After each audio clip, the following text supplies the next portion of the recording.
Yo tengo una palabra para compartirles en esta tarde, y si yo tuviera que calificar a esta palabra, seguramente diría que es una palabra de exigencia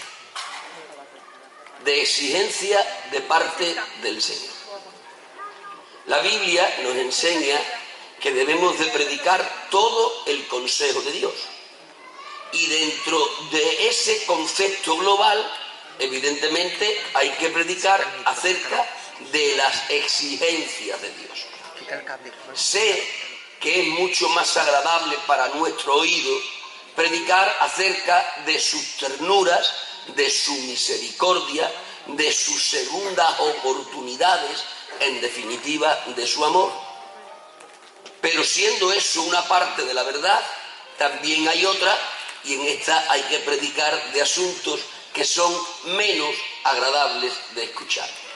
Y yo hoy tengo para compartirles algo menos agradable para escuchar, pero que entra dentro del apartado de las exigencias de Dios. El tema que tengo para compartirles es para gentes que no se conforman con ser salvos en el Señor, sino que aspiran a ser colaboradores de Dios. Es para gente que no tienen la salvación como una meta, sino como una salida, porque la meta de ellos no es la salvación que ya la tienen, sino desarrollar el propósito que Dios para ellos preparó. Y en relación a esto, tengo fundamentalmente tres cosas que Dios exige de aquellos que aspiran a ser colaboradores de Él en el desarrollo del proyecto que Él en Jesús estableció. La primera de estas exigencias de las que les hablaré será aquella por la que Dios pide de sus colaboradores que tengan disponibilidad en su corazón para darle a Dios lo que Dios les pide y lo que no les pide también.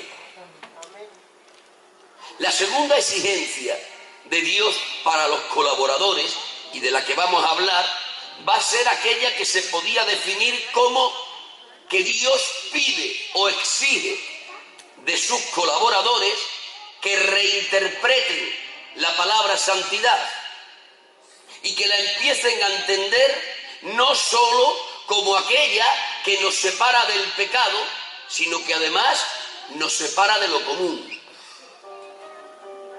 Y la tercera y última exigencia de la que hablaré en relación a lo que el Señor pide de aquellos que pretenden ser sus colaboradores es que estos se autodefinan como anormales que tienen disposición para renunciar aun aquello que es legítimo para los demás. ¿Cuántos quieren recibir esta palabra del Señor?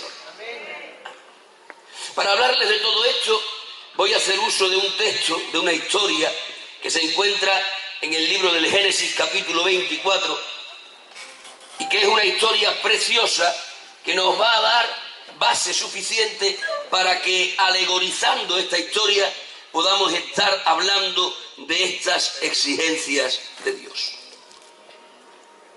Capítulo 24 del libro del Génesis, estaremos leyendo del verso 14 en adelante y hasta el 20. Dice así la palabra del Señor. Sea pues que la doncella a quien yo dijere, baja tu cántaro, te ruego, para que yo beba, y ella respondiere, bebe, y también daré de beber a tus camellos, que sea esta la que tú has destinado para tu siervo Isaac.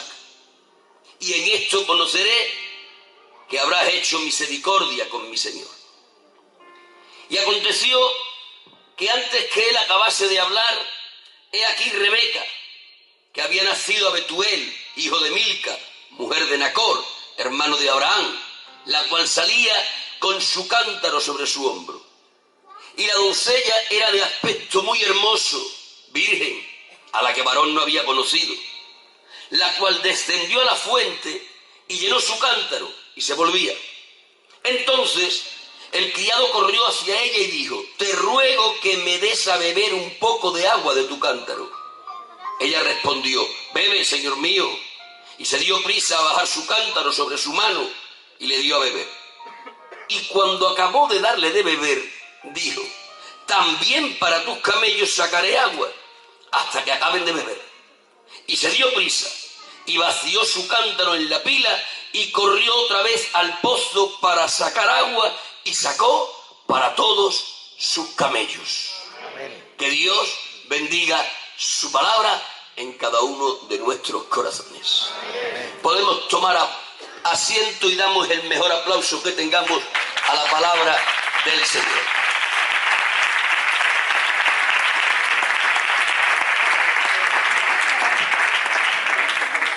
Para entender un poco la breve lectura que yo he hecho, tendría que ampliar el contexto de esta historia, y lo voy a hacer narrándola para ahorrar tiempo en la lectura que he hecho. Lo que yo he leído no es otra cosa que parte de una historia que comienza en una inquietud del patriarca Abraham. Abraham ha recibido una promesa de parte de Dios, y es una promesa que está incluida en lo que tenía que ser toda su línea genealógica. Dios le había dicho a Abraham que en su simiente serían benditas todas las naciones de la tierra.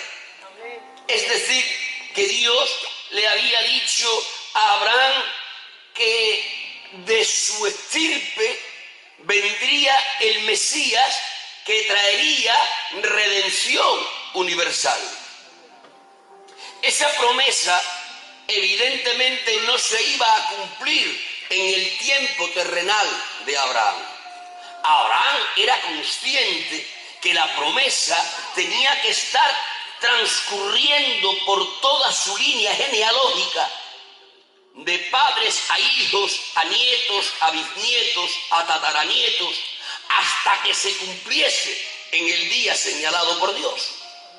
Abraham es muy celoso de la promesa que Dios le ha hecho. Él quiere que dicha promesa se haga realidad. Pero al ser una promesa que estaba implícita en su línea genealógica, el anciano patriarca es consciente que en ella tienen que estar cooperando todos sus descendientes. Y todos sus descendientes tendrían que estar contrayendo matrimonio para poder cumplir dicha promesa. Si la promesa está implícita en la simiente, necesariamente sus descendientes tenían que ir contrayendo matrimonio. Y en la fecundidad de cada matrimonio de sus descendientes estaría corriendo la promesa de la simiente. El anciano patriarca entiende que el fin de su vida no se encuentra muy lejano, y tiene junto a él, a su vera, a Isaac, el hijo de la promesa. Es ese hijo al que ha señalado Dios como el continuador de la promesa de la simiente. Pero Abraham está soltero. Para que la promesa siga su curso, indiscutiblemente Isaac se tiene que casar. Y esto llena de preocupación al anciano patriarca. Abraham no es desconocedor de los entresijos del matrimonio. No es desconocedor de que en ocasiones, si el matrimonio no funciona bien, todo se puede echar a perder. No puede tomar para su hijo a cualquier mujer. Tiene que tomar a una señalada por Dios, para que ella, cumpliendo su rol de esposa, pueda complementar a Isaac y dejar que aparezca una nueva estación donde repose la promesa de la simiente del Señor. Es por eso que Abraham llama a su mayordomo, al criado mayor de la casa, a Eleazar, tiene en él completa y absoluta confianza. Y entiendo que la conversación entre el amo y el esclavo, entre el jefe y el empleado, tuvo que ser más o menos en estos términos. Entiendo que Abraham diría: Eleazar, mi siervo, tengo que hablar contigo. Ya sabes la promesa que me hizo Dios, que en mi estirpe serían bendecidas todas las familias de la tierra.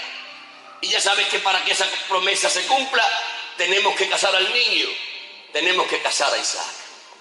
No le podemos casar con cualquiera, Eleazar, no sea que tomemos a una mujer que no cumpla el rol de esposa y frustre y eche a perder la promesa de Dios. Hay que buscar a la mujer señalada por Dios. Es por eso, Eleazar, que te voy a comisionar. Vas a tener que ir a buscar mujer para Isaac a la tierra de la que yo procedo. Y allí ya te profetizo yo que Dios te va a dar a la señalada por su dedo. Y esa será la que cumplirá el rol de forma perfecta para que la simiente santa pueda seguir corriendo a través de mi línea genealógica. Eleazar toma la comisión que le ha hecho su amo Abraham. Junto con él toma a 10 camellos, así lo dice el contexto, y se encamina hacia la tierra de donde procede su amo Abraham. Ha recorrido el tórrido desierto y ha llegado a los aledaños de la tierra de la que procede su amo.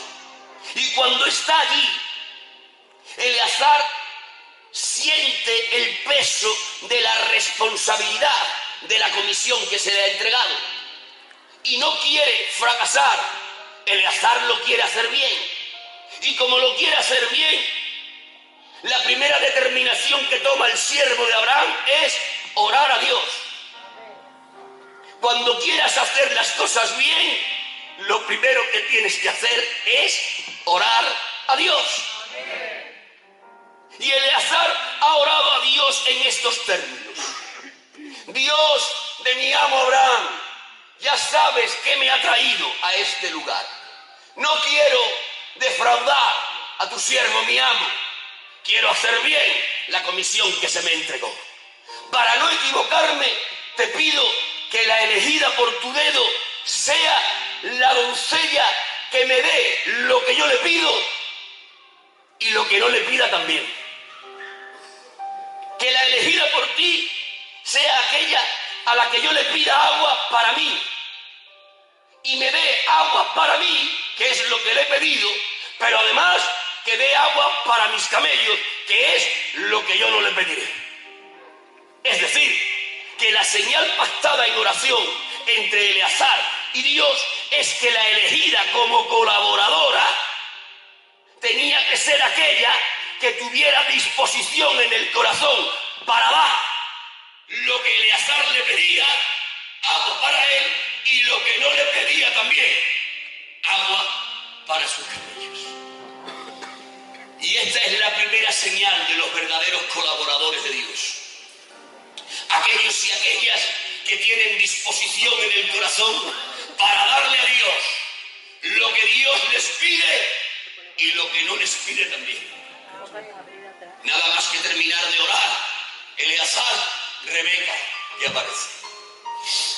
Hay ocasiones que Dios se retarda mucho para contestar, hay otras ocasiones que Dios contesta al instante. Así de variado es Dios. En esta ocasión, Dios ha decidido contestar al instante a la oración de Eleazar. Termina, como les digo, de orar y aparece Rebeca en el horizonte.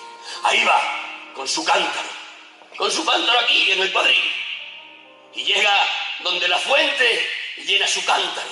Eleazar le sale al encuentro y le dice: dame de beber, te ruego, un poco de tu agua. Y la doncella le dice: claro, señor mío, bebe. Y le da de beber. ¿Le está dando lo que le ha pedido? Pero después, de forma sorprendente, Rebeca dice: para tus camellos también sacaré. Es decir, que le ha dado lo que le ha pedido y está dispuesta a darle lo que no le pidió también. ni corta ni perezosa, se fue a la fuente. No sé cuántas veces podría ir para dar de beber a sus 10 camellos. Leí hace mucho tiempo, no recuerdo en qué lugar, que un camello, un solo camello, es capaz de beber 135 litros de agua en apenas 13 minutos. Eleazar trae 10 camellos. 10 por 135 nos dice la matemática que Rebeca tuvo que sacar 1.350 litros de agua para dar de beber a los 10 camellos de Eleazar. Hizo lo que Eleazar le pidió, darle agua para él, pero además hizo lo que Eleazar no le pidió, sacar agua para sus camellos. Y hacer lo que no se le pidió no fue una tarea superficial, fue una tarea de un plus de esfuerzo. 1.350 litros de agua con un pequeño cántaro para 10 camellos. Ser colaboradores de Dios implica no solo entregar a Dios lo que te pide, sino también lo que no te pidió.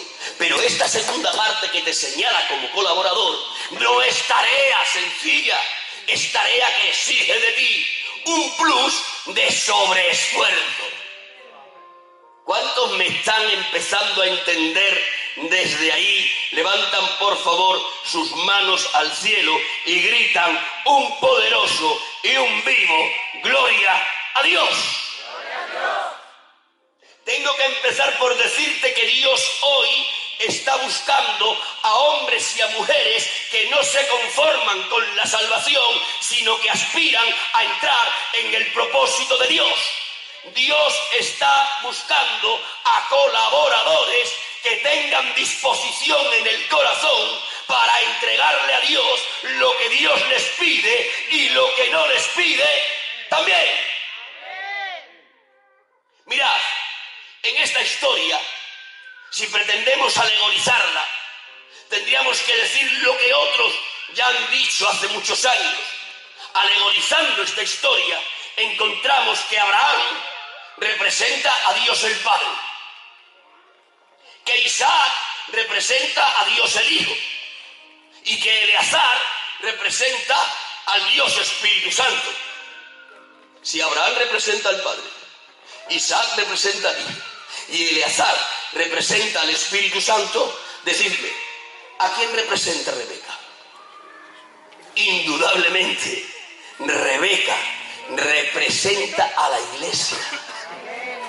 A esa iglesia ideal es a la que representa Rebeca, a la iglesia ideal que como esposa de Jesús y para poder ejercer como colaboradora de Él en el desarrollo y desdoblamiento de su proyecto, tiene que ser una clase de esposa que esté dispuesta a darle a Dios lo que Dios le pide y lo que Dios no le pide también. No podía ser cualquiera la esposa de Isaac. Tenía que ser una que cumpliese con el rol de esposa. No todos puntúan para ser colaboradores del desarrollo del plan de Dios. Todos hemos recibido gratuitamente la salvación de la que gozamos. Pero yo no predico hoy de salvación, yo predico de proyecto. Todos hemos recibido gratuitamente, extendiendo la mano de la fe, el regalo de la salvación. Pero yo no hoy me estoy dirigiendo a estos, me estoy dirigiendo a aquellos, a aquellas que entienden la salvación como la salida y que comprenden al proyecto como la meta. Dios hoy me ha dicho que te diga que está buscando a colaboradores que ejerzan de esposa, que puedan junto con Dios complementar el proyecto que Dios estableció. Y que para ser esa clase de colaboradores que cooperan con Dios, tienen que tener disposición en el corazón para entregarle a Dios lo que Dios les pide y lo que Dios no les pide también. tiene que hablar de la esposa. Y en ocasiones, en vez de definir a la Iglesia como esposa, la define como cuerpo. ¿Qué nos está diciendo? Nos está diciendo que nosotros, como cuerpo del que Cristo es la cabeza, no somos otra cosa sino que la continuación del ministerio de Jesús en la tierra. El ministerio de Jesús no concluyó en la ascensión después de 40 días de estar paseándose con su cuerpo glorificado sobre esta tierra. Alguno puede pensar, allí en la ascensión terminó el ministerio de Jesús. Yo digo que no. El ministerio de Jesús sigue ejerciéndose a través de nosotros, que somos su iglesia. Pero para ser la iglesia que continúa el ministerio de Jesús, no nos vale con conformarnos con haber sido salvos. Tenemos que aspirar a ser colaboradores del desarrollo del proyecto de Dios. Y para ser colaboradores del desarrollo del proyecto de Dios, vamos a necesitar no solo entregarle a Dios lo que Dios nos pide, sino que le vamos a tener que entregar a Dios lo que no nos pide también. Dios está buscando a aquellos y a aquellas que después de que le quitan la capa son capaces de regalar la túnica. Dios está buscando a hombres y a mujeres que después de llevar la carga una milla por obligación, sean capaces de llevar la carga otra milla por devoción. Mirad, los mejores valientes del ejército de Dios no son los que obedecen a sus órdenes. Los mejores valientes del ejército de Dios son aquellos que sin órdenes hacen lo que Dios no les pidió. Voy a volver a decir esto. Los mejores valientes del ejército de Dios no son los que cumplen las órdenes de Dios. Son aquellos que hacen aun aquello que Dios no les pidió. Por ilustrarlo, sé que todos los que estáis aquí os acordáis perfectamente del rey David y os acordáis del ejército que tuvo a su alrededor. En aquel ejército había 30 hombres que se destacaban sobre los demás. Se les conocía con el sobretítulo de los valientes de David. Eran 30. Pero de entre los 30 había 3 que se destacaban en un añadido superior. Tanto se destacaban estos 3 que hay una frase que se repite continuamente. Cada vez que uno de los 30 valientes hacía una hazaña, terminaba la hazaña con el mismo epílogo y decía, pero no fue como los primeros 3 valientes. De algunos de los valientes de David, del grupo de los 30, se dice que alguno de ellos llegó a matar 2 leones en un foso en un día de invierno. Ya está bien, 2 leones en un foso en un día de invierno, con las manos vacías. Y cuando narran esa hazaña, el epílogo final es, pero este no era como los 3 primeros. Narran otra hazaña de otro de los 30 valientes y dice que uno de estos 30 con una lanza hizo 3 montones de enemigos. Y termina la narración de la hazaña con el mismo epílogo, pero este no fue como los 3 primeros.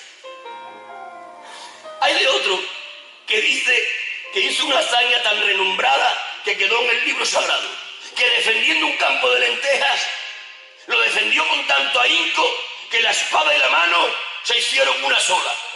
Pero termina la narración de la hazaña con el mismo epílogo, pero este no fue como los 3 primeros. Hay que preguntarle a la Escritura, ¿qué hicieron los 3 primeros? Chacho, ¿qué hicieron los 3 primeros? Que estas hazañas palidecen ante lo que ellos hicieron. Ante lo que hicieron los 3 primeros, matar a 2 leones era un juego de niños pequeños. Hacer 3 montones de enemigos con una lanza era algo que, al lado de lo que los 3 primeros hicieron, parecía vulgar y sencillo. Defender un campo de lentejas contra un ejército y que la espada se te haga una en la mano, eso era como nada comparado con lo que hicieron los 3 primeros. Estamos obligados a preguntar, ¿qué hicieron Y para saber lo que hicieron los tres primeros, nos tenemos que ir a una escena que aparece de una forma sobresaliente en la narración del libro sagrado. Es una historia en la que David con su ejército está sitiando a Belén. Belén es el lugar en el que se crió David, pero que ahora está en manos de los filisteos. Y David tiene sitiada a la pequeña población. Y cuando la tiene sitiada, David ha mirado al horizonte, lo ha oteado y ha visto a Belén. Y al lado de Belén, justamente en la puerta, ha visto un pozo. Y cuando David ha visto el pozo junto a la puerta de Belén, ha tenido un recuerdo de añoranza de su niñez. Ha recordado cuando él de pequeño jugaba con sus hermanos alrededor del pozo de Belén. Y en ese recuerdo de añoranza, David, como en un suspiro, David ha dicho: ¿quién me diera a beber de las aguas del pozo de Belén? No es una orden, no se ha dirigido a nadie. Es la expresión de un suspiro nostálgico. ¡Oh! ¿Quién me diera a beber de las aguas del pozo de Belén? No hay orden, no se ha dirigido a nadie, pero a su vera están estos tres valientes. Y estos tres valientes, ante el suspiro nostálgico de su general, salen rápidos y rápidos, atraviesan las filas enemigas, toman el agua, vuelven a atravesar las filas enemigas y le traen el agua a su señor. No fue una orden, pero un suspiro nostálgico para ellos fue como que su general una orden les hubiera dado. Estos se destacan por encima de todos porque sin necesidad de una orden hicieron lo que su señor no les mandó hacer. Es por eso que les decía que los mejores valientes en el ejército de Dios no son simplemente aquellos que cumplen las órdenes de Dios, son aquellos que agradan a Dios sin necesidad de que éste les ordene nada. Si queremos realmente puntuar para ser colaboradores de Dios en la consecución de su proyecto de salvación, tendremos que empezar a interiorizar esta verdad. Tenemos que empezar a tener disponibilidad en el corazón para entregarle a Dios lo que Dios nos pida y lo que no nos pida también. Rebeca ha puntuado, y ha puntuado porque le ha dado a Eleazar lo que Eleazar le pidió y lo que no le pidió también. Yo no me conformo con ser salvo. Sé que soy salvo desde el día que recibí a Jesús como mi Salvador.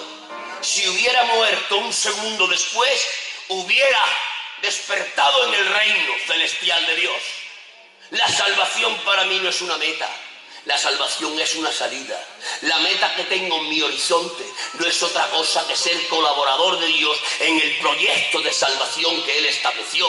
Pero he entendido con el paso de los años que ser colaborador de Dios tiene exigencias, y una de ellas es que tengo que cultivar en mi corazón la idea de entregarle a Dios lo que Dios me pida y lo que no me pida también. ¿Cuántos están entendiendo lo que les predico? Levanten por favor su mano a lo alto, griten un profundo y un vivo amén. Pero los colaboradores de Dios no solo tienen que tener disponibilidad para darle a Dios lo que les pida y lo que no les pida también. Los colaboradores de Dios tienen que empezar a reinterpretar el significado de la palabra santidad. Cuando a nosotros se nos habla de santidad, el primer significado que viene a nuestra mente es apartarnos del pecado. Y creemos que todo el significado de esa palabra se resume en el que yo acabo de citar. Creemos que santidad es exclusivamente apartarse del pecado. Eso será para los corrientes. Para los colaboradores de Dios no. Los que quieren ser colaboradores de Dios tienen que empezar a reinterpretar la palabra santidad y a entenderla no sencillamente como el apartarse de lo pecaminoso, sino además como la palabra que llama a apartarse de lo común. Dios para que tú seas colaborador de Él, no solo te va a pedir que te apartes del pecado, eso ya lo damos por hecho, te va a pedir que te apartes de lo común también. Mirad, ver mucha televisión no es pecado, ver mucha televisión es algo común, pero los colaboradores se santificarán viendo tan solo la televisión precisa para ver. Mirad, descansar no es pecado, descansar es algo común, pero los colaboradores de Dios se santificarán descansando tan solo lo estrictamente necesario. Divertirse no es pecado, divertirse es algo común, pero los colaboradores de Dios se santifican divirtiéndose no más allá de lo estrictamente necesario. Trabajar mucho para tener mucho no es pecado, es común, pero los colaboradores de Dios trabajarán lo necesario, porque se aplicarán la filosofía que dice que no hay que vivir para trabajar, sino que hay que trabajar para vivir. El colaborador de Dios reinterpreta la santidad y la reinterpreta entendiendo que santidad no es sencillamente apartarse de lo pecaminoso, sino que además es apartarse de lo común. Pero el colaborador y la colaboradora de Dios, si realmente quieren entrar a ejercitarse como socios minoritarios de la empresa de la que Dios es el jefe, no solo tendrán que disponer el corazón para darle a Dios lo que éste les pide y lo que no les pide también, no solo tendrán que reinterpretar la palabra santidad como apartarse del pecado, sino como apartarse también de lo común, sino que además de esto, los colaboradores de Dios tendrán que empezar a autodefinirse como anormales. Subnormales no. Como anormales. Anormales que están dispuestos a renunciar aun aquello que es legítimo para los demás. Sí. Si tú y yo queremos aspirar a cooperar con Dios, tenemos que interiorizar esta verdad. Tenemos que tener disposición para renunciar aún a lo que es legítimo para los demás. Déjenme tomar a los 12 del Cordero como ilustración de esto. ¿Qué le dicen los 12 del Cordero en boca de San Pedro a Jesús? Siendo Pedro portavoz de los 12, ¿qué le dice Pedro a Jesús en cierta ocasión? Señor, por ti nosotros hemos dejado a padre, hemos dejado a madre, hemos dejado a mujer, hemos dejado a hijos, hemos dejado trabajos. Os pregunto, ¿es legítimo estar con papá y con mamá? ¿Es legítimo? Además es un mandamiento. Dice que hay que honrarlos hasta que entre nosotros estén. ¿Es legítimo tener y estar con la mujer? Evidentemente, el matrimonio fue invención de Dios y lo consagró el Señor. ¿Es legítimo estar con los hijos? Por favor, si el que no provee para los suyos y especialmente para los de su casa ha negado la fe y es peor que un incrédulo. ¿Es legítimo criar bien a los hijos? ¿Es legítimo tener un negocio? Indudablemente es legítimo. Dice Dios que el que no trabaje, que no coma. Es decir, que San Pedro no ha dicho que se haya apartado de cosas pecaminosas para seguir a Jesús.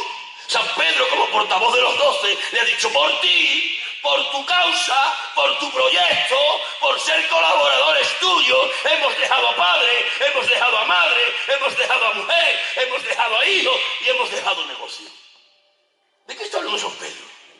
San Pedro se está autoproclamando como un anormal que ha renunciado aun a lo que es legítimo para los demás. Esto no solo es de aplicación para los 12, es de aplicación para nosotros también. Si nosotros queremos ejercer como colaboradores, si nosotros no queremos ser sencillamente espectadores del plan de salvación, si queremos ser participantes de lo que Dios estableció, tendremos que acabar por autodefinirnos como anormales que están dispuestos a renunciar a aun aquello que es legítimo para los demás. Y si hay alguien aquí que me está entendiendo, levante por favor sus manos, grite un poderoso y un vivo ¡gloria a Dios!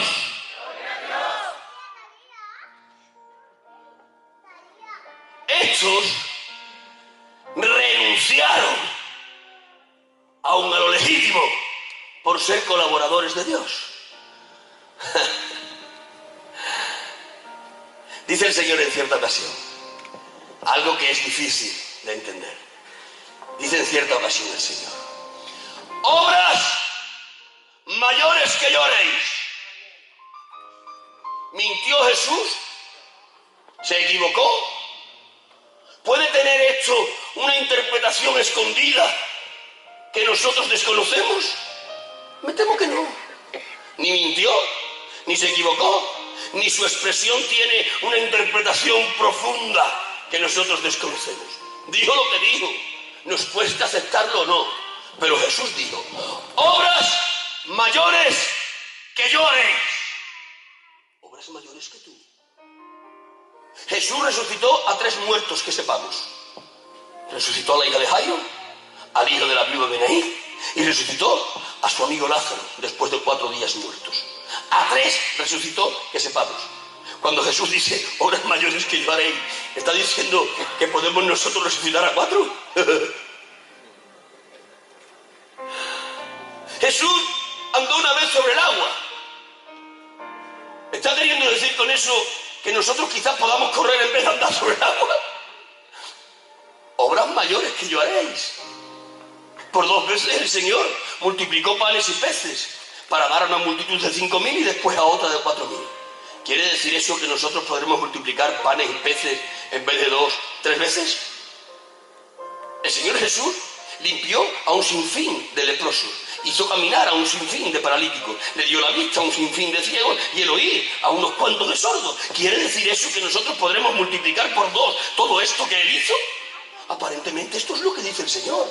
Obras mayores que yo haréis. Lo que hay que analizar en el texto no es la expresión de Jesús, porque la expresión de Jesús no necesita mucho análisis.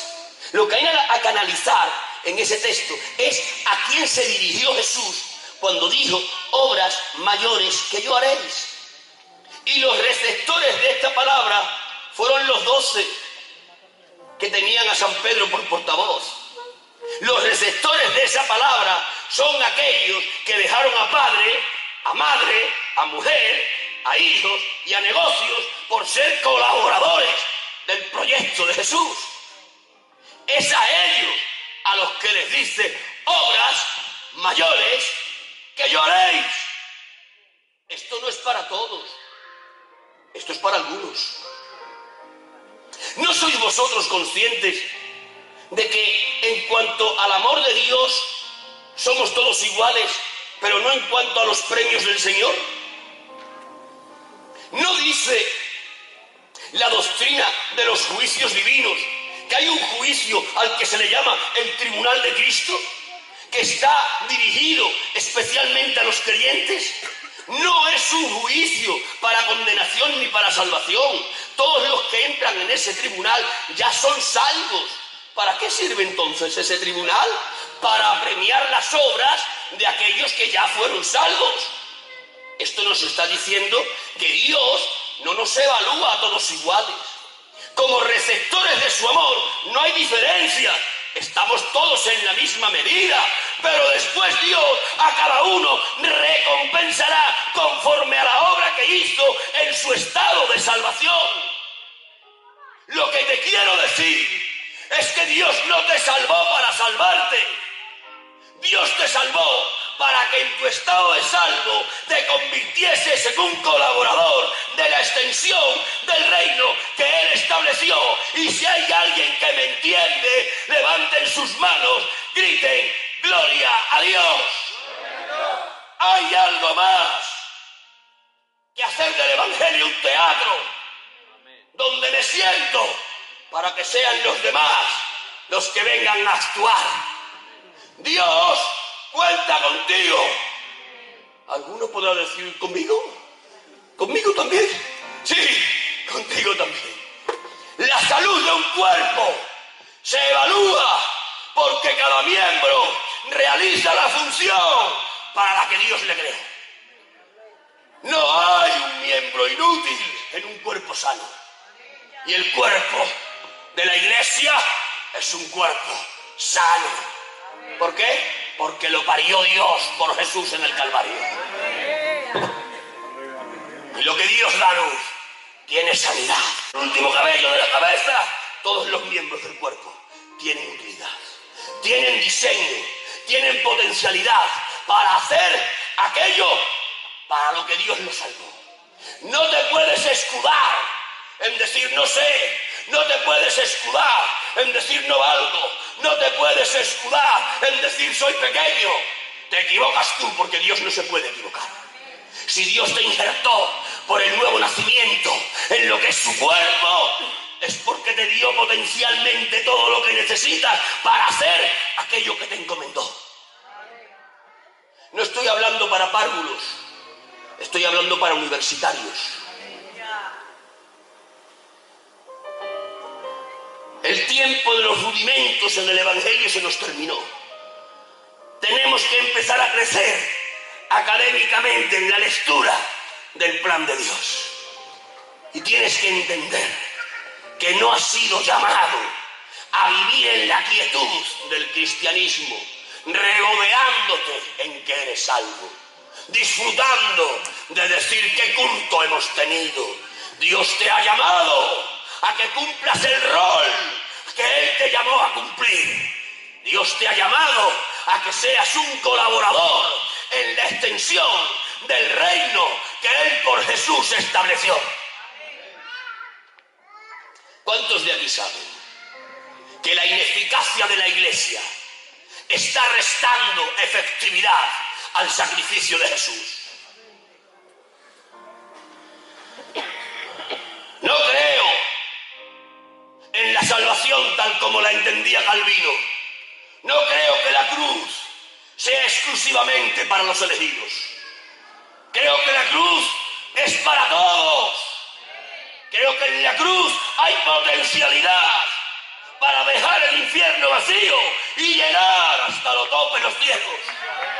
Pero escuchen esto, porque quiero cargar sus conciencias. Quiero poner una pesada losa en sus espaldas. La efectividad de la cruz dependerá en gran manera de que la Iglesia cumpla el rol como esposa del Señor.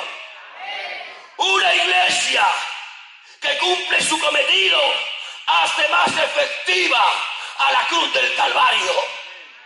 La cruz es perfecta en su ejecución, pero necesita de la cooperación de tristes mortales para ser efectiva en su aplicación.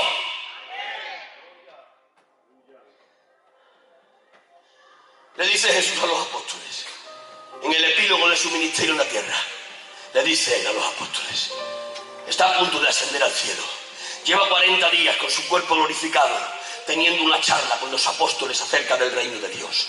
Y cuando está terminando aquella charla de 40 días acerca del reino de Dios, le dice Jesús a los apóstoles, id y predicad el Evangelio en Jerusalén, en Judea, en Samaria y hasta lo último de la tierra. ¿Han visto ustedes el encargo? Es un encargo de carácter universal. ¿A quién se lo está haciendo? A un grupo pequeño de 12. Es ridículamente pequeño el grupo. Académicamente son analfabetos. Dice la Biblia que eran del vulgo y sin letras. Y apenas tenían mundología. La gran mayoría de ellos no habían salido de la nación de Israel. Eran un grupo pequeño, ridículamente pequeño. Académicamente analfabetos y sin ninguna clase de mundología. Pero a estos Jesús les ha dicho, id y predicad en Jerusalén, en Judea, en Samaria y hasta lo último de la tierra. Y Dice en otro lugar el apóstol San Pablo que a Dios le plació salvarnos por la locura de la predicación. Dios le encarga la predicación en términos universales a este grupo pequeño, académicamente analfabeto y sin mundología.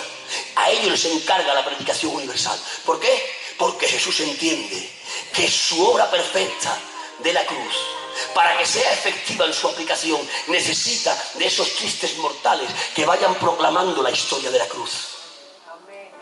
La historia de la cruz tiene capacidad para salvar a todos, pero no salvará a ninguno si no hay alguien que cuente la historia de la cruz. ¿Te das cuenta de lo importante que eres? ¿Te das cuenta en la estima que te tiene el Señor? No te ha salvado para salvarte. No te ha salvado para que seas un espectador que espera que los artistas realicen una función. Te ha llamado para que seas colaborador y colaboradora en el desarrollo y extensión del reino que Él estableció. Pero para ser colaborador y colaboradora, Dios te exige que tengas disposición en el corazón para darle lo que te pide y lo que no te pide también. Te exige que reinterpretes tu santidad, no solo como apartarte del pecado, sino como apartarte de lo común también. Y te pide que te empieces a autoproclamar como un anormal, como una anormal, que están dispuestos a renunciar aun aquello que es legítimo para los demás. Y si hay ahora alguien que me esté entendiendo, levanten por favor sus manos, griten un poderoso y vivo ¡Gloria a Dios! Mirad, para estar terminando y después orar, hay 3 clases de creyentes. Están aquellos que no hacen lo que Dios les manda. Están aquellos que hacen estrictamente lo que Dios les mandó. Y están aquellos otros que van un paso más allá del mandamiento del Señor. Es a estos últimos a los que Dios está buscando para que sean colaboradores en la extensión del reino que Él por Jesús estableció. Mirad, cariños míos, aunque sea algo difícil de entender, pero a Dios le plació depositar su gloria en vasos de barro. ¿Tú lo entiendes? Yo tampoco. Yo me miro, y créete que no es falsa humildad. Me miro, me examino, he aprendido a examinarme, y a veces encuentro cosas en mi corazón que son muy desagradables. Tanto es así que tras de mis exámenes me tengo que ir de rodillas delante del Señor y le pido perdón. Y me sorprende Dios, porque a pesar de conocerme como me conoce, decide verter su gloria en este vaso de barro, resquebrajado, sin virtudes, sin valor. A Dios le ha placido verter su gloria en vasos de barro. A Dios le ha placido elevarte en dignidad, haciéndote colaborador de la empresa de la que Él es el jefe. Le ha placido a Dios. Porque Dios ha decidido escribir su historia de amor con la creación a través de lápices humanos. Dios decidió escribir la historia del Creador con la creación a través de lápices humanos. ¿Lo podía haber escrito por sí solo? Pues claro que sí. Pero decidió, en esas decisiones de su soberanía, que son inescrutables para nosotros, decidió escribir su historia de amor, la historia del Creador con la creación, decidió de escribirla con lápices humanos. Pero para ser un lápiz en la mano de Dios, hace falta cumplir con las exigencias que Dios estableció. No cualquiera puntúa para ser un lápiz en la mano de Dios que escribe capítulos en el libro de la historia del Creador con la creación. Para ser lápiz en la mano de Dios hay que estar dispuestos a darle a Dios lo que Dios te pide y lo que no te pide también. Hay que empezar a reinterpretar la santidad personal, no solo como la separación del pecado, sino también como la separación de lo común. Y hay que empezar a autoproclamarse como anormales, que son capaces de renunciar aun aquello que es legítimo para los demás. Lápices humanos en las manos de Dios para escribir la historia del Creador con la creación. De entre esos lápices podíamos destacar a Noé. Le dice Dios a Noé: Noé, haz un transatlántico tierra adentro. Mira, que me manden a hacer un transatlántico en un puerto marítimo es razonablemente comprensible, pero que me mandes a hacer un transatlántico tierra adentro.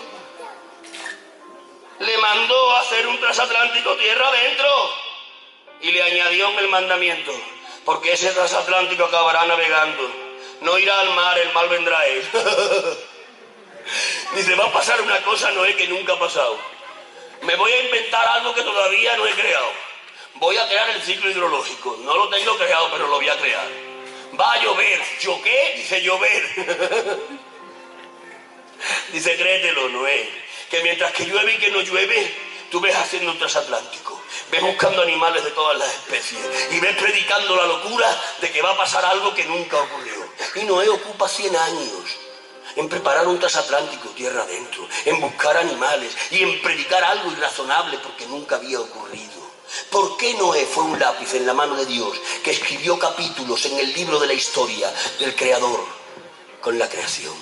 Sencillamente porque Noé le dio a Dios lo que le pidió y lo que no le pidió.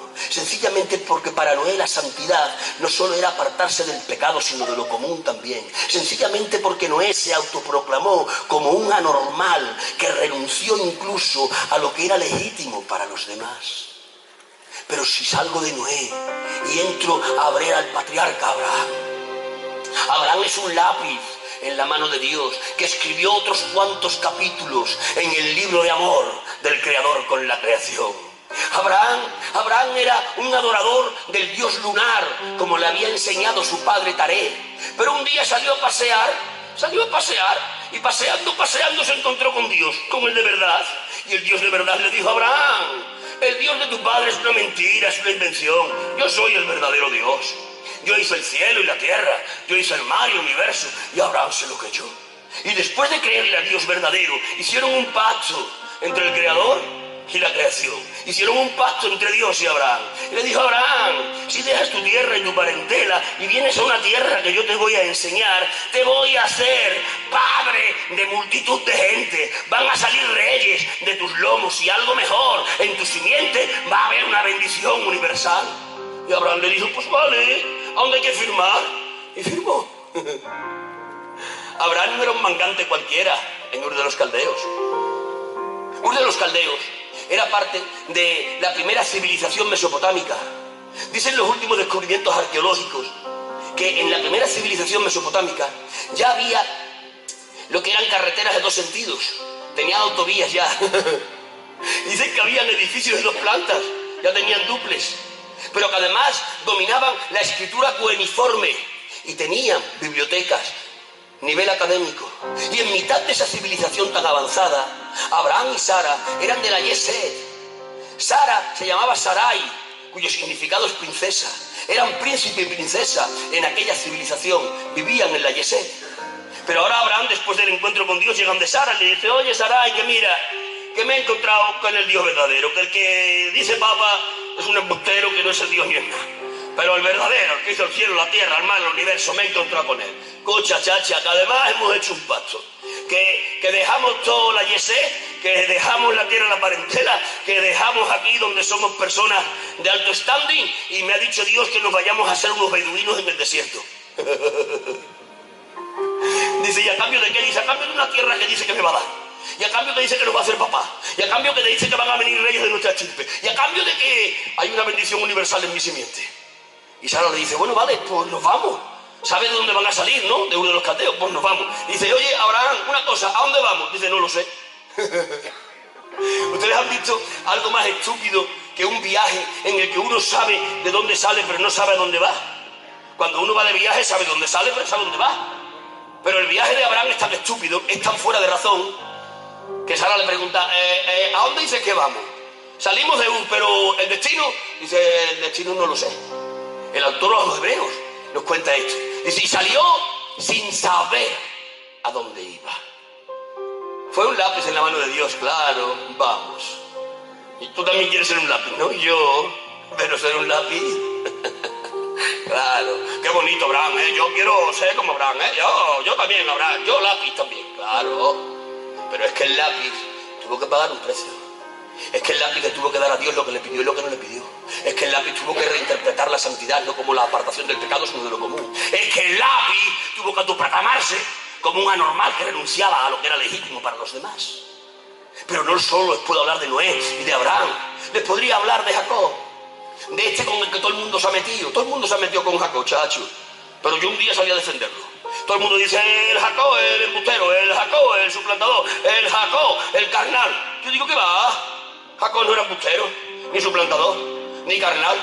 Jacob era el espiritual. De entre los dos hermanos, el bueno era Jacob.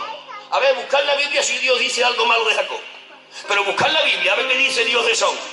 De Esaú dice Dios que era un menospreciador. Y dice que era un profano. El malo de la película era Esaú y no Jacob. Jacob era el bueno. ¿Y por qué era el bueno Jacob? Porque anhelaba lo de Dios. Jacob quería la primogenitura. Jacob no se conformaba con la salvación. Quería ser colaborador en el proyecto. Por eso era el bueno. Porque él amaba. No solo a Dios por lo que Dios le dio.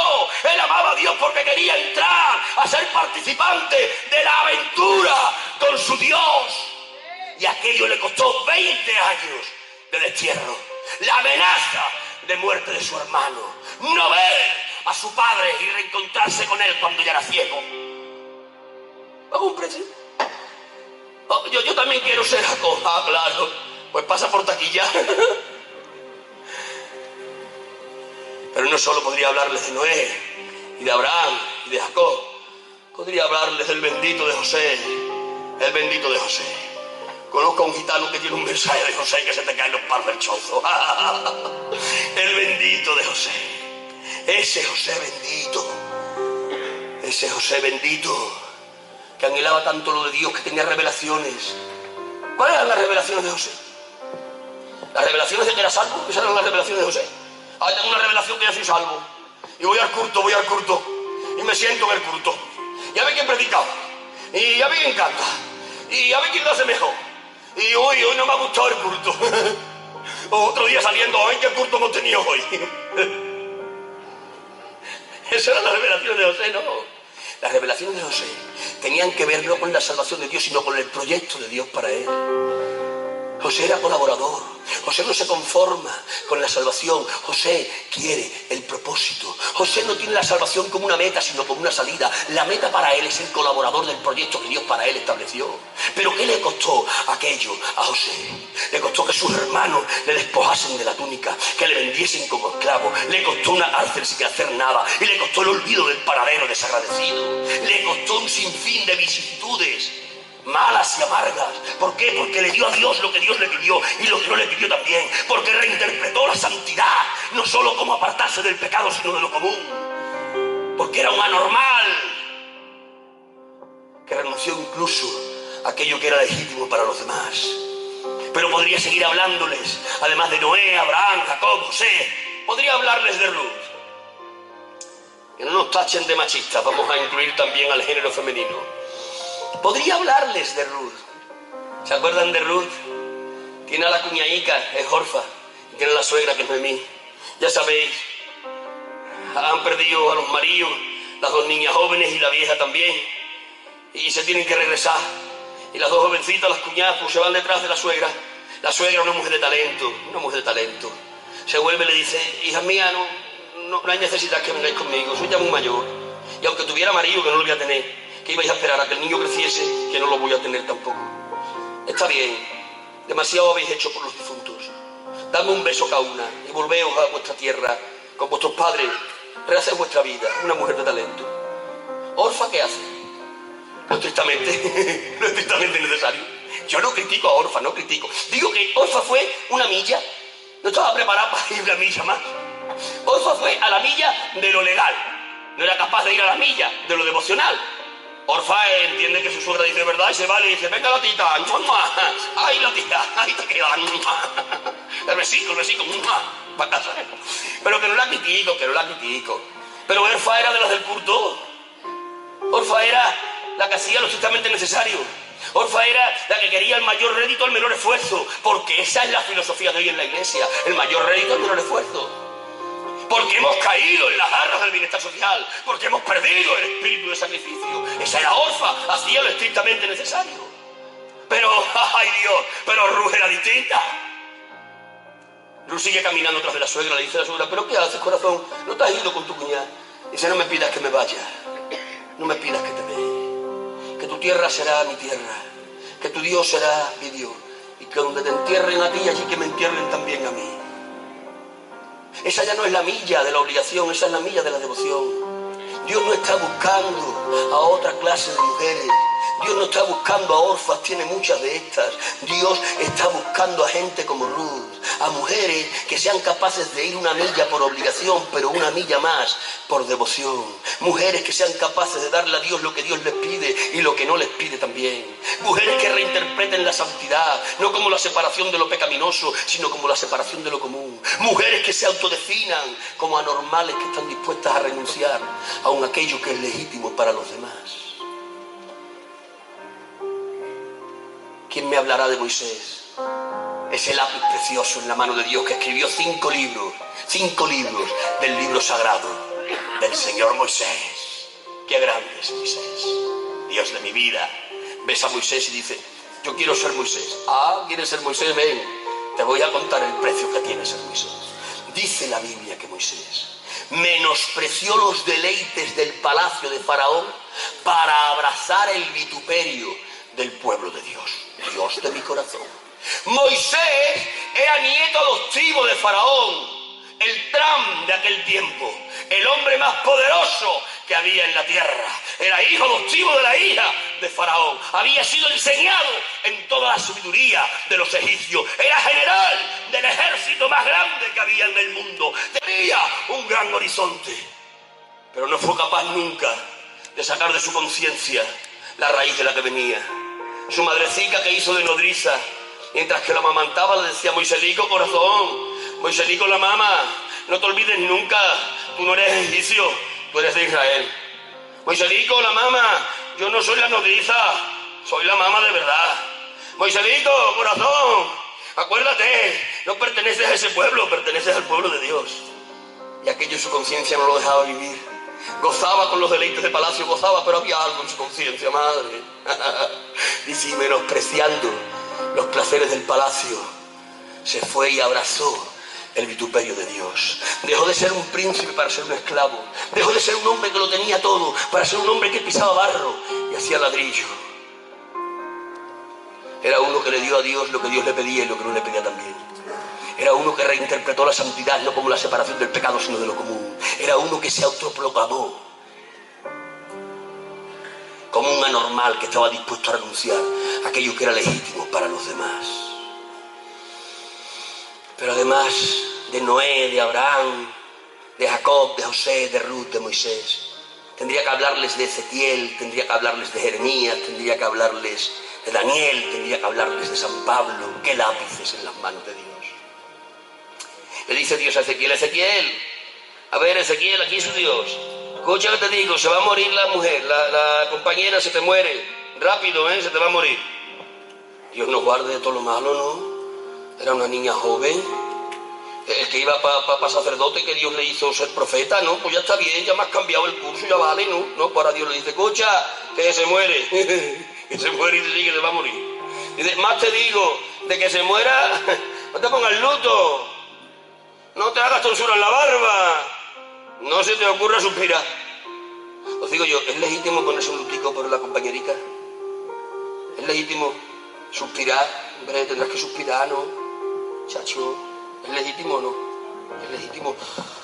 Se me ha muerto la compañera. ¿Es legítimo no tener pena y tristeza, no?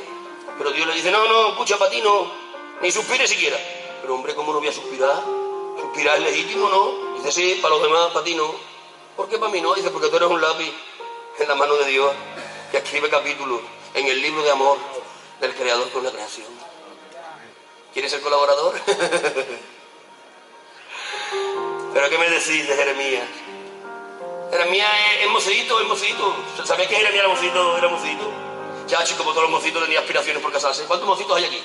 ¿Y cuántos mocitos? Se me ve la cara rápidamente. Se me ve la cara rápidamente esos mocitos. ¡Oye, Nacho! ¡Qué alegría cuando uno era mocito, ¿eh? Cuando uno era mocito se preparaba. Yo tenía un tupé más. ¿Qué tupé tenía? Estaba 2 horas primero con el tupé. Qué bonito, ¿eh? La mocedad. Pues Jeremías era mocito. Y como era mocito, pues se preparaba el tupé, chacho. Y se echaba perfume. Y llega Dios y le dice: escucha, Jerez. Dice que tú no te puedes casar, célibe para toda la vida. Eso es una maldición muy gorda, ¿eh? Eso a las piedras apeguen, ¿eh? Escucha, célibe. ¿Tú por qué? Pues el matrimonio no lo has consagrado tú, pues si tengo ya vista una de la familia de aquello. Se me ha venido un nombre, pero menos mal que soy prudente, ¿verdad? Es que lo grabáis todo, ya no se puede decir nada. Dice: escucha, que tengo vista una. Dice: ya sé que la tienes vista, por eso te digo, célibe, que no te casas, vaya. Pero no es legítimo. Dice: sí, para los demás, para ti no. ¿Y por qué para mí no? Dice: porque a ti te he llamado para que sea un lápiz en mi mano, para escribir unos capítulos del libro de amor, de ese libro mío con mi creación. ¿Por qué Dios no te ha llamado, Jeremías, sencillamente a que disfrutes de la salvación? Dios te ha llamado a que seas socio minoritario de la empresa de la que yo soy el jefe. Jeremías, porque Dios no te ha llamado para que tengas a la salvación como una meta, sino como una salida. La meta tiene que ser para ti el proyecto de Dios. Pero ¿qué me habláis? ¿Qué me habláis de San Pablo? A San Pablo le dice Dios: escucha, Pablo, escribe en la doctrina. El buey que trilla en vencedor de pesebre. Escríbelo. Interprétalo. Dile que los que trabajan para el Señor, remunerados. Y Pablo lo escribe. Escucha, que me ha dicho Dios que vos digas que los que trabajamos por el Señor, remunerados. Y desde que termina de escribir la doctrina dice: pero Pablo, para ti eso no. Dice: hombre, para mí no. Dice: no, para ti no. Pero no me está diciendo que es legítimo. Dice: sí, para los demás, para ti no. Porque tú eres un lápiz en mi mano. Voy a escribir contigo 13 cartas. El gran autor del Nuevo Testamento vas a ser tú. Pero claro, ser lápiz en mi mano requiere que me des lo que te pido y lo que no te pido también. Ser lápiz en mi mano requiere que reinterpretes la santidad, ya no solo apartarte del pecado, sino de lo común. Ser lápiz en mi mano, querido San Pablo, implica que te califiques como un anormal que es capaz de renunciar a un aquello que es legítimo para los demás. Te estoy diciendo, querida iglesia, que Dios espera algo más de nosotros. Tenemos más potencial del que estamos desarrollando. ¿Y saben cómo se le llama a eso? A eso se le llama pecar de omisión. Hay algunos que vivimos tan rozando lo superficial que nos hemos olvidado que no solo hay pecados de comisión, sino que también los hay de omisión. No solo es pecado hacer lo malo, también es pecado dejar de hacer lo bueno. Dejar de ser el cuerpo místico de Cristo, que continúa el ministerio de la cabeza que es Jesús, eso es pecado. Tener el pan que sacia el hambre del hambriento y no compartirlo, eso es pecado. Tener el agua que sacia la sed del sediento y no repartirla, eso es pecado. Tener el vestido suficiente para vestir al desnudo y no vestirlo, eso es pecado. Ahí hay un mundo que se pierde. Un mundo que se pierde, y tú tienes la salvación y no la entregas ni la repartes, y eso es pecado de omisión. Lo que te vengo a decir hoy es un mensaje de exigencia. Lo que te quiero decir hoy es que despiertes, es que dejes de vivir en la burbuja de la religión, es que dejes de conformarte con decir: yo soy salvo gracias al Señor. Lo que vengo a decirte hoy es que Dios no te salvó para salvarte, no simplemente para salvarte. Dios te salvó para que fuese colaborador del reino que Él, por Jesús, en esta tierra estableció. Dios me ha dicho que te diga que tienes mucho más de lo que estás usando, que hay herramientas que se están oscilando dentro de tu corazón, que te las entregó Dios, pero que has sido presa de la apatía, de la indiferencia, de la humanidad, de la carnalidad, de la razón.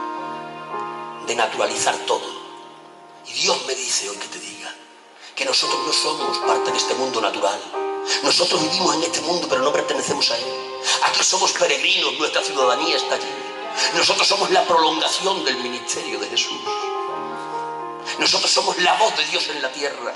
Somos la sanidad de Dios en este mundo de enfermedad. Somos la salvación de Dios en este mundo de condenación. El mundo no tiene otra oportunidad, tan solo nos tiene a ti y a mí.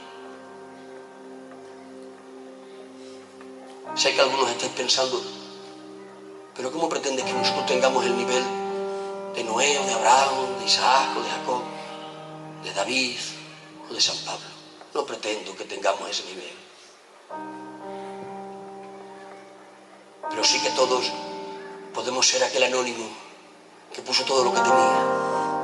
No tenía mucho. Nadie conoce su nombre. Habrá que esperar al cielo para conocer su identidad. Pero sin tener nombre puso lo que tenía. ¿Y qué tenía? 5 panes y 2 peces. Y los entregó. No se reservó. Podía haberse reservado, ¿no? Tengo 5 panes, por tomar 2 y medio para ti y 2 y medio para mí. Tengo 2 peces, pongo un pez para ti y otro pez para mí, chacho, vamos a ver. No. ¿Qué tenía? Lo entregó. 5 panes, 2 peces. Se le vació el bolsillo. Dios no valora lo que se pone en el altar, Dios valora lo que te llevas de vuelta en el bolsillo. Cuando Dios tiene que evaluar las ofrendas, y no hablo de dinero, aunque también, pero cuando Dios tiene que evaluar las ofrendas, y no hablo necesariamente de dinero, ve a la viuda pobre y le dice a los apóstoles, esa echó más que todos aquellos. ¿Cómo? Aquellos cantidades astronómicas, esas 2 blancas. Dice, esa echó más que aquellos. ¿Por qué? Porque yo evalúo la ofrenda no por lo que se pone en el altar, sino por lo que te llevas de resto en el bolsillo. Y esa ha puesto todo lo que tenía. ¿Sabes a qué aspiro? ¿Sabes a lo que aspiro hoy? Hoy aspiro a presentarme delante del Señor con los bolsillos vacíos. A lo que yo aspiro hoy es a presentarme delante del Señor diciéndole, me gasté todo lo que me diste. Me lo he gastado todo. No me he reservado nada. Tenía poco, es verdad que tenía poco, pero me lo he gastado todo. Tenía 2 blancas, pero me las gasté. Tenía 5 panes y 2 peces, pero los puse. Dios no espera menos de ti, Dios no espera menos de mí. No te pide que hagas lo que no puedes hacer, te pide que hagas lo que estás capacitado para hacer. Gástate lo que Dios te dio. Déjate de ser rácano con el Señor. Sal de la burbuja de la religión. Entra en la aventura del proyecto. Dale a Dios lo que Dios te pide y lo que no te pide también. Reinterpreta la santidad como el apartarte de lo común y no solo de lo pecaminoso. Y autoproclámate como un anormal que es capaz de renunciar a aquello que es legítimo para los demás. Ponte en pies un momento. Espíritu Santo del Señor, amigo del alma, lo que me entregaste para entregar, entregué, Señor. La efectividad depende de ti.